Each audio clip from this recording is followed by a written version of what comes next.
Reading with your kids. Hola, ni hao, konnichiwa, assalamu alaikum, shalom, mahaba, bonamili wanji, namaste, jumbo, bienvenidos. Hi, my name is Jed Lee, and this is the Reading with Your Kids podcast. We're coming to you from the beautiful neighborhood of Reedville in the southwest corner of Boston, Massachusetts. We are so honored and so wicked happy that you're joining us in our mission to help families grow closer through reading. Please be sure to tell all of your family and friends about the show, and please be sure to subscribe to the show on the iHeartRadio app, on Spotify, Ghana, Apple Podcasts, Amazon Music, Himalaya, wherever you find your podcast. Our guest today is Lauren Castillo. She is here to celebrate Our Friend Hedgehog, a place to call home. Before we invite Lauren into the studio, we want to let you know that this episode of the Reading with Your Kids podcast is brought to you by the Power of Empathy. Be the friend you've always wanted, by Ruth Maley. This is book number 4 in Ruth's Power of series. All of the books have been named Reading with Your Kids Certified Great Reads. And in this book, kids discover that empathy can prevent bullying, help kids make friends, and regulate emotions. Don't miss spending time with Orbit and his friends on their 4th adventure of the Power of Children's book series. This beautifully illustrated story gently teaches children how to recognize their emotions and the emotions of others. Children learn what it means to practice empathy by witnessing real-life examples that are easy for them to understand. It's really a wonderful book. All of the books are wonderful. You definitely want to add this to your family library. The Power of Empathy, book number 4 in the Power of series by Ruth Maley. This episode is also brought to you by The Lost Colors, a beautiful middle grade novel by Sally Alexander. It's book number 1 in the Adventures of Caitlin and Rio series. Your 8 to 12-year-old is absolutely going to love this book. No one is more surprised than young Caitlin when she awakes to find her cat Rio talking to her, and the world around them suddenly cloaked in grays without any colors at all. Caitlin and Rio are joined by best friends Molly and Trudy. Together, they investigate the odd phenomenon and discover a much larger and much more sinister plan is underway, and it's up to them to stop it before it's too late. A brilliant scientist, a criminal mastermind, world destruction come face to face with 3 clever girls and a talking cat in this absolutely exciting adventure. Kirkus Review says that The Lost Colors is fun and fast-moving, a bright, vibrant adventure. A great book to add to your family library. Get it today. The Lost Colors by Sally Alexander. Join us right now from beautiful Harrisburg in the state of Pennsylvania. Our guest today is a Caldecott winner here to celebrate her latest picture book. It's called Our Friend Hedgehog, A Place to Call Home. Please welcome to the show, Lauren Castillo. Hey, Lauren, how are you?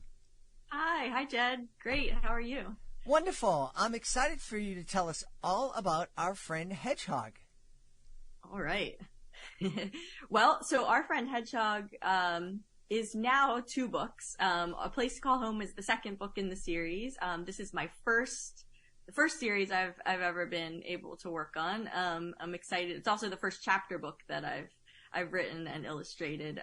So Our Friend Hedgehog, should I give you the whole rundown of where it began? Sure, yeah. You don't have to give away any spoilers, but we'd love to get to know it a little bit better.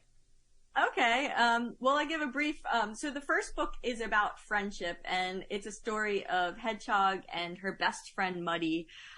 They live alone on a tiny island, and one evening there's a bad storm that whisks her friend away.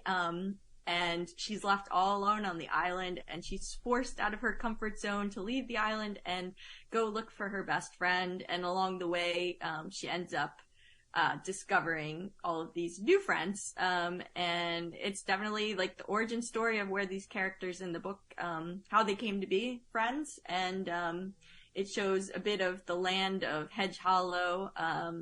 There's a map in the book that shows where each of the characters live, and very much inspired by, like, old books like Wind in the Willows and Frog and Toad and that sort of thing. Those were, some of my favorites growing up.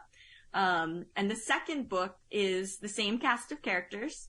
This is A Place to Call Home, and this book is about the meaning of family. And in this story, without giving too much away, Hedgehog comes face to face with what her friend Owl calls her doppelganger. She meets another hedgehog for the first time, and she's kind of forced to think about where she comes from, if this other hedgehog may be family. She spends some time with other hedgehogs, and in the end ends back at Hedge Hollow with her good friends who are truly have become her home. So that's the story of A Place to Call Home. That's neat. It brings up an idea that we've talked a little bit about here on the podcast, this idea of family. And I think it was Ning Chai was on the podcast, and she was talking about, we have two families. One, our biological family that we're born into, and then the family of people that we choose to be family. And I think that that's more and more important these days. As Lauren and I were talking about, she's traveled quite a bit and lived in a number of different cities. I was talking about my kids now living in different sides of the country, not sides, but anyways, living apart. And we're not as close. I grew up in a neighborhood where we were all related. I mean, literally, my whole family was living within 5 blocks of each other. And it was really annoying because adults would come up to me all the time and reprimand me. And I'm like, who are you? And he's like, I'm your cousin. I'm like, damn, I'm nothing. But, right. But I think more and more this idea of our, people that we choose to call families becoming more and more important. And I think it's a good thing, to be honest with you. I agree. Yeah. I grew up hearing stories, like my Nana, my grandfather, they grew up the same way, grandparents upstairs, everybody within, in the same house or on the same block. And my grandmother was always feeling sad when another grandchild would move away, and like when my parents moved out of New York, which is where my grandparents lived, when she felt like that my parents took us away from her because she was so used to everybody living in the same community. And yeah, more and more everybody's spread all over the country or world, and you don't have a choice but to make connections and build family and relationship where you live. And I think it's definitely important, because without that, it's hard to have a happy life, I think. Yeah. So yeah. And that's part of, where the first story, Our Friend Hedgehog, The Story of Us, is the first book in the series. And that's part of where the idea for that came, because I had moved away. As Jed said, I moved out of New York, and I was kind of a nomad for about a year. I followed my brother across the country to California. He was relocating and was kind of thinking about where I was going to land next, and ultimately ended up in Pennsylvania. But the idea for the story came about when I did move to when I did land in Pennsylvania, and, I had left behind my whole community that I built over about 10 years in New York. And, I was feeling pretty isolated and pretty lonely. And there was a period of time of, trying to figure out ways as an adult to make new friends. And that kind of trickled into the story of Hedgehog and, losing her best friend, and having to be, pulled out of her comfort zone and find ways to connect with new people, and in her case, new animals, and person. But yeah, I think, that's where that story came from, definitely, from my own life kind of experiences and transitions. So yeah, I agree that it's important to build community where you are. It is. And I think that there's a benefit too, because if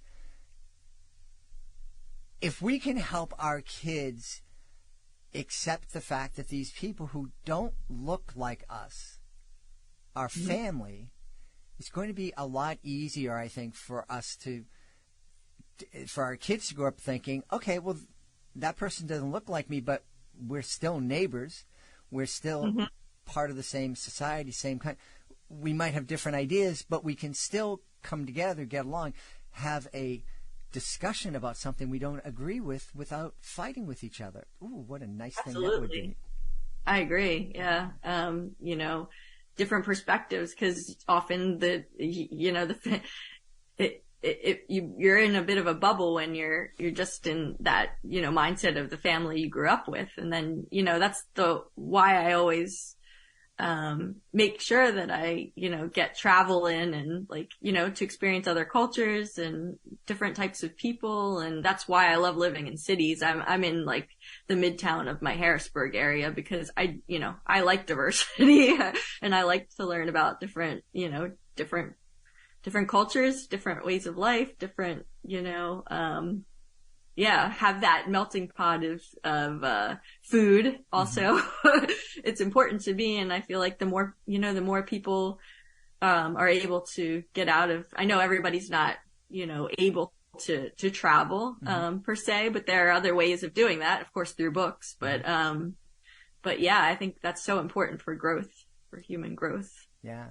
Now, Our Friend Hedgehog, the series, it's one of those books that our kids, probably going to be one of the first books that our kids are really reading independently. It's like, oh, I gotta chap the book, and I'm in first and second grade, and I can do this on my own. And that's it's a really great and exciting time. But I think that Our Friend Hedgehog and other books like that, it's really important for us to still read with our kids, or at least co-read with our kids. Read the book, at night after the kids go to bed, and you read the book. So that way you can have conversations the next morning or on the way to school. What kind of conversations do you think families could have as they're reading A Place to Call Home? Oh, let's see. Well, definitely conversations about, broadening your perspective about, what family could be, and, kind of following Hedgehog's journey in this story, and realizing that, I don't want to give too much away with the story, but definitely, Hedgehog encounters all of these other creatures that look like her, but she realizes they have so many differences, and that's not a bad thing, but she's really built community with this group of friends over the period of time, whatever long period of time that was, and she's forced with some big decisions about what to do in that moment, and I'm not gonna say what that is, but yeah, so conversations about that, about family, what family looks like to different people. I've talked with families that have gone through adoption, that are really excited to share this book with their kiddo that they've adopted. And so that's been really, cool to hear that, adopted families can connect with the story. I'm trying to think of what other conversations they could have. Of course, all the characters in this book have very different personalities. So,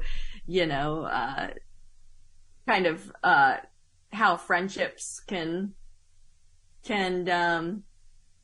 work on levels with people with differing opinions on things. And this, in this story too, there's an element of the friends working together to accomplish, they're building, a friend fort. And so, conversations about, working together and using your own, talents to help each other, in a project, something like that. That's what I'm thinking of. Yeah. Off the top of my head. Those are some great conversations. And just that whole idea of friendship and talking to our kids about, why do you think Hedgehog is friends with this character? And why do you think you're friends with Sally at school? What is it about that friendship? And is it a great friendship for you? And, how did you guys come together?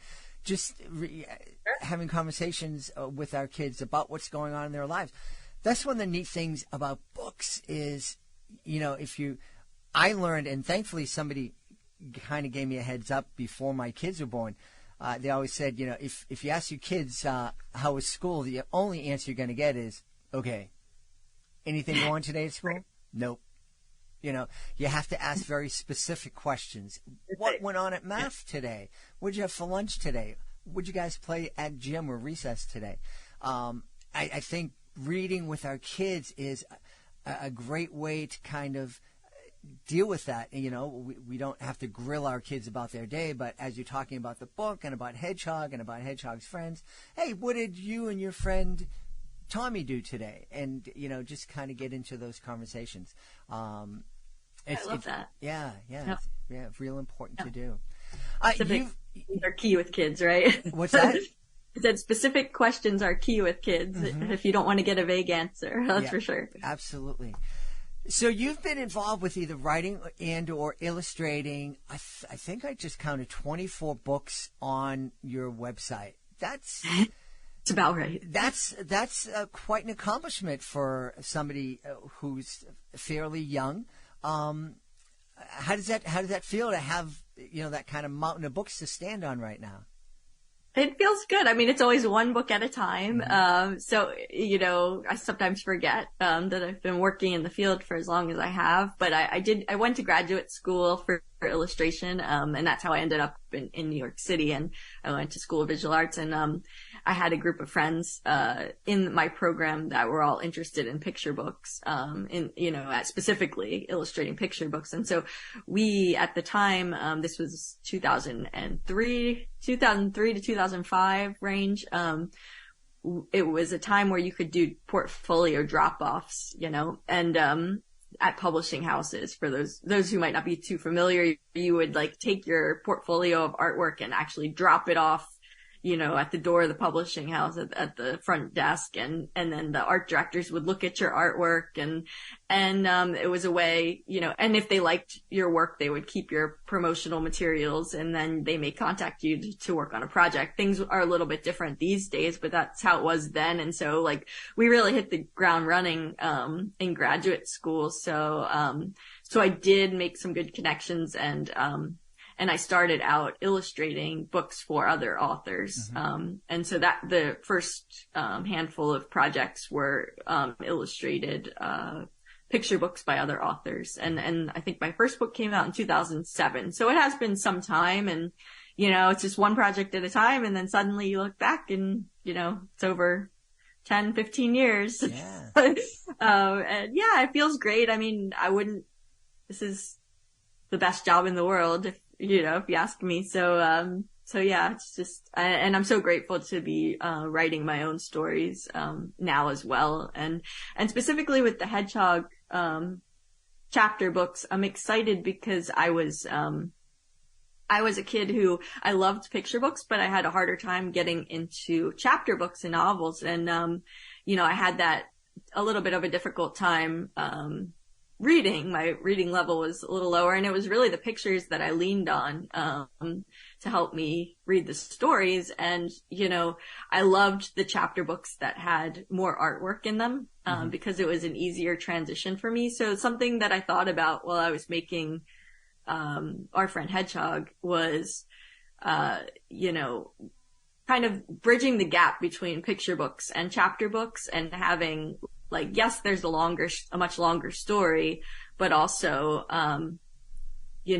there's no shortage of artwork. There's full color art, on every page. There may be spots or full bleed illustrations, and it kind of varies throughout. And, Yeah, it was really exciting to me to be able to make a book like that for those kids that are, they're not ready yet to leave the picture books behind. And honestly, I don't think anybody should leave picture books behind, but you know what I mean? Like just that transition when you're ready for a longer story, but you really, really, don't want to miss the art. So, yeah, that was kind of what I was aiming for with these books. Yeah. And I think it's important to remind parents out there that this age group, we talk about how important it is to read with our kids when they're younger and to give them that foundation that they can enter school.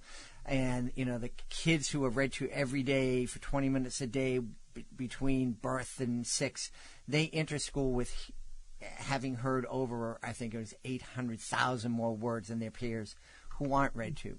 But it's the years, second, third grade, where kids are becoming independent readers, that a lot of kids who loved reading early on kind of lose that love because now reading is a little bit more challenging. And whether it's because they're dealing with some kind of a learning challenge or attention issue, I think that's why I think it's really important for us to continue to read with our kids during those years.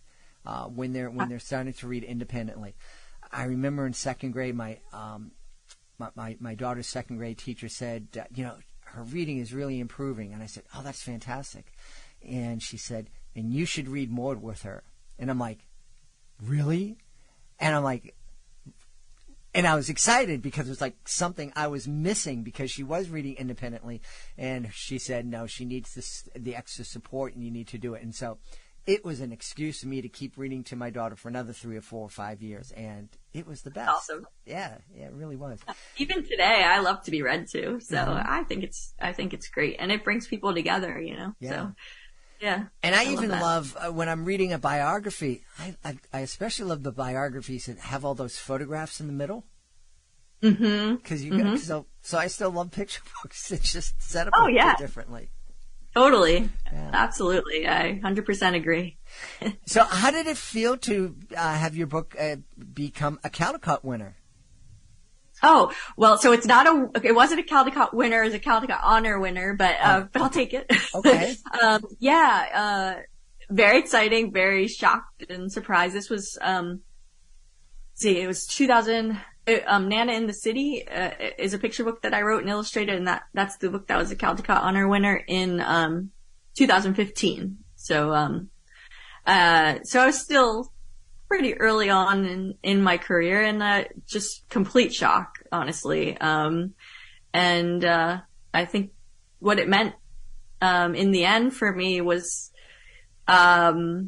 more exposure, like in person with children, because of the honor award, librarians and teachers recognize my name and my work a little bit more, but then they also invited me to come to schools and to speak with kids. So I felt like, that's really when I began traveling and doing these school visits and really interacting and sharing my love of books and my own work with kids. And I think that's the biggest thing, most exciting thing that's come out of that award. So, yeah. So at this point in your career, do you consider yourself an illustrator who writes, or are you really kind of embracing this whole, hey, I am an author now and I also do illustrations?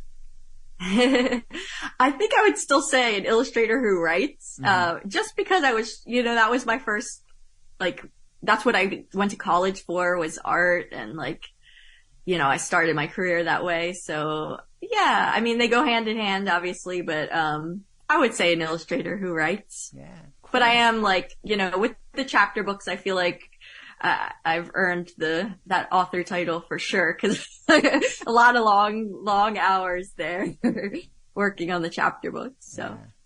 Where can people go to find out more about Our Friend Hedgehog, a place to call home, and find out more about you? Oh, sure. So my website is laurencastillo.com. All of my books are on there with links to ways to purchase or find the book. Some links to interviews and such. I'm also on on Instagram and Twitter at Studio Castillo. And I'd love for you to connect with me there. Awesome. We've had a really fun time speaking to the author of Our Friend Hedgehog, A Place to Call Home. Our guest has been Lauren Castillo. Hey, Lauren, thanks so much for being with us. Thank you so much for having me. It was lovely to chat with you, Jed. Please be sure to join us for the next episode of the Reading with Your Kids podcast. Our guest will be Faya Creed. She'll be here to celebrate Super Pizza and Kid Kale. That's the next episode of the podcast. Hey, if you are the author of a fantastic children's book, please be sure to visit readingwithyourkids.com. Click on that Authors Click Here button at the top of the page. Learn how you can be a guest here on the podcast. Learn how you can submit your book to our Certified Great Read panel. And learn how our monthly promotion program can help celebrate your book to the entire world. I want to thank the folks who made today's show so wonderful. Of course, we're going to start by thanking our guest, Lauren Castillo. Please be sure to check out Our Friend Hedgehog, A Place to Call Home. I want to thank my wonderful sponsors, Ruth Maley. Check out her Power Up series, especially her latest book in the series, The Power of Empathy. Be the friend you've always wanted. Also want to thank Sally Alexander. Her book, The Lost Colors, is a thrilling middle grade novel that Kirkus Reviews calls fun and fast-moving, a bright, vibrant adventure. I want to thank my team, Fatima Khan, Rory Grady, Mirabella Q, Jordan Saley, Stephanie Davila, Skylar Strauss. I want to thank my beautiful wife for all the support she gives me.